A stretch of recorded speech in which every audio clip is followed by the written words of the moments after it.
Assalamualaikum warahmatullahi wabarakatuh. Selamat pagi. Jadi pada kesempatan kali ini saya akan menjelaskan proyek yang saya buat menggunakan menggunakan HTML, CSS dan bahasa pemrograman JavaScript. Yang mana di sini saya membuat sebuah proyek yang berisikan data-data resep makanan yang saya ambil dari API menggunakan API yang terdedikasi sama tugasnya. Langsung kodenya di sini ada doc type HTML seperti biasa, ini shortcut HTML5. Lalu di sini ada CEO, pakai meta name description, di sini ada kontennya. Lalu ini styling nanti boleh styling langsung bahas saya. Jadi nanti di dalamnya itu ada dari ini deh, dari keseluruhan ini yang tanda ini artinya keseluruhan akan di reset dulu, jadi nggak ada margin, nggak ada padding. Lalu bodinya jadi putih, colornya berarti text colornya menjadi abu-abu ini. Terus ini ada header, backgroundnya biru, ntar ada header di tampilan webnya. Terus tulisan dalamnya itu ada white, warna putih. Lalu paddingnya 1 rem. Lalu ada di sini ada ntar ada navbar. Ya, di sini ada max width-nya 1200 px, terus ada marginnya auto, terus displaynya flex, justify container, space between. Berarti kalau space between itu memenuhi ya, space between itu apa ya? Pokoknya kayak kalau misalnya 2 item tuh, satu di kanan, satu di kiri, terus lain item center. Berarti ini tengah-tengah lah, secara dari garis vertikal tuh dia tengah-tengah gitu. Terus ada search box, ini saya juga bikin search box. Displaynya flex gaps 0,5 rem, search box input ya sama. Terus border radius 4px ini untuk membuat kayak agak ngelingkar gitu di pinggir-pinggirnya. Terus ada main di sini. Main itu ya section utama kita. Saya menggunakan section di sini karena perintahnya pakai section sih, pakai semantik gitulah pokoknya. Terus ada main di sini dengan max width-nya 1200 px, terus ada margin 2 rem atau artinya tengah, terus ada paddingnya 0,1 rem. Terus ada resep grid di sini. Saya bikin tampilannya itu grid, tampilan untuk resepnya supaya grid ke tempel column repeat. Autofit di sini adalah jumlah kolomnya autofit, berarti ya nyesuaiin gitu. Terus min max-nya ini minimal 250 px dengan max 1 frame, 1 fr, gap 1,5 rem. Terus ini ada card. Di sini cardnya nanti akan dipanggil dengan class name JavaScript.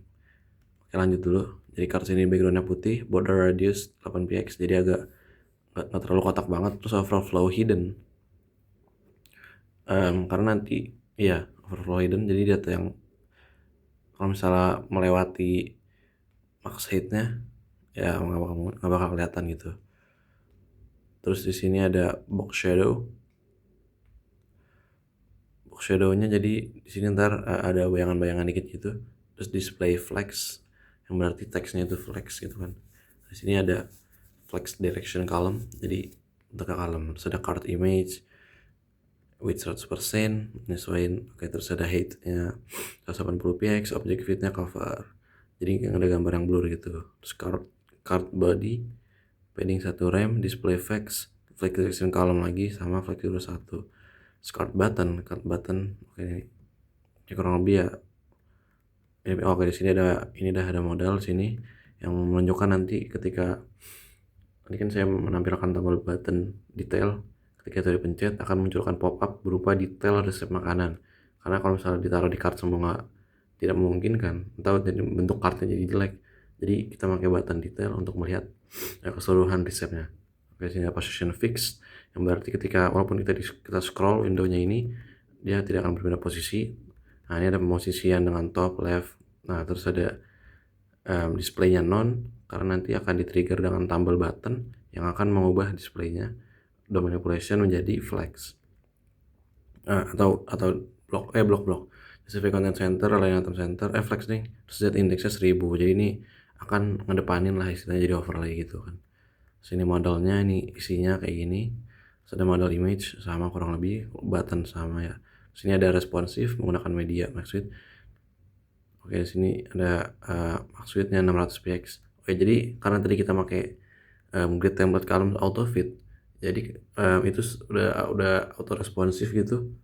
Jadi ketika layar kecil, dia jumlah kolomnya akan menyesuaikan layar gitu. Jadi auto responsif itu menggunakan auto fit. Nah, terus ini masuk ke kode HTML-nya. Ini ada semantik dengan area label di sini. Navigasi utama. Ini fungsinya sama kayak alt. Kalau alt itu di make buat kasih keterangan.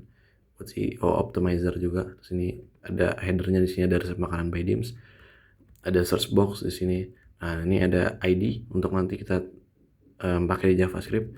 Ada placeholdernya untuk ya itulah pokoknya. Area label set. Nah, terus saya resep. Nah, terus ini saya bikin pop up-nya area hidden true, berarti dia apa sih namanya, yang nggak muncul lah gitu istilahnya. Terus div class model, yang tadi itu model kan kita udah bikin. Nah, role dialog real model true. Oke, terus ini ada span class untuk buat tombol X nya ketika diklik ya. Nah, di sini ada times, di sini artinya kali gitu kan, atau X.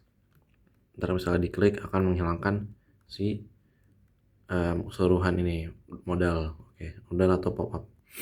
Oke, di sini saya lanjut ke JavaScript-nya. Ini saya bikin inline dalam satu file HTML. Nah, di sini ada script. Nah, const recept grid dokumen get element by ID recept grid yang tadi di atas tuh yang ada ID-nya. Model overlay juga sama seperti itu, model konten, class model search input sama semua, agar nantinya bisa kita DOM manipulation. Terus ada let all receipts di sini. Let all receipt di sini bikin array kosong karena nanti buat masukin data ya, data dari API. Nah, di sini kita masuk ke fetch atau pemanggilan API-nya. Karena API itu adalah dipanggil menggunakan asynchronous, jadi kita pakai async dan await.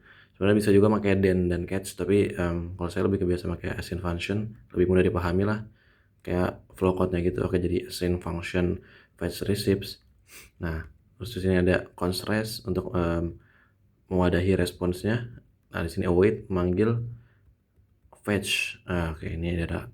Nah, terus ada data. Data ini juga await karena ini asynchronous juga kan. Res.json artinya mengubah data yang diambil menjadi JSON atau JavaScript object notation. Jadi bentuknya kayak objek gitu. All receipts nah ini kan tadi let ya. Jadi masukin jadi data receipts. Receipt itu sama dengan data receipts. Oke.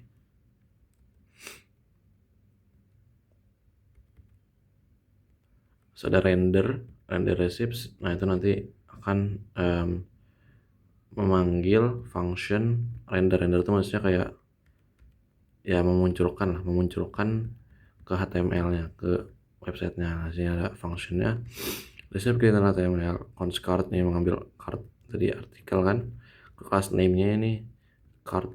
Jadi receipts menggunakan for each. Jadi data-data yang tadi itu di apa sih namanya, setiap datanya itu di looping dan diberi function, dan setiap data ini diinisialisasi sebagai recipe.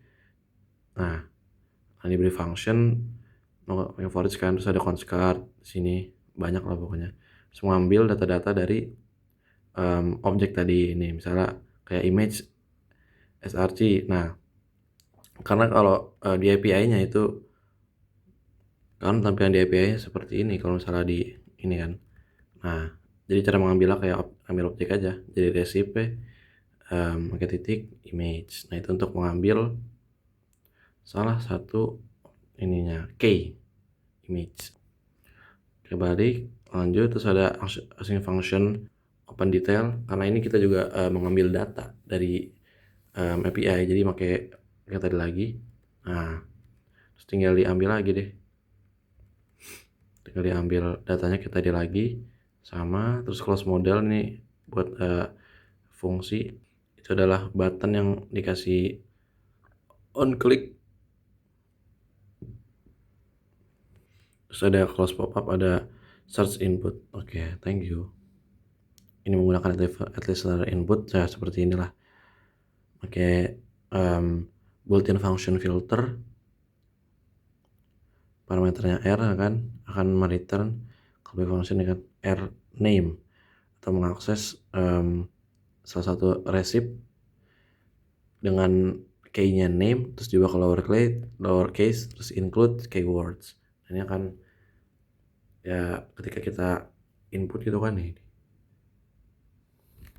Ketika kita di sini cari resep, kita masukin input atau kita ketik, nah akan muncul. Nah yang ada ini kan ada F ya, yang ada F-nya nih, style dan lain-lain. Karena includes. Oke, thank you. Sekian penjelasan dari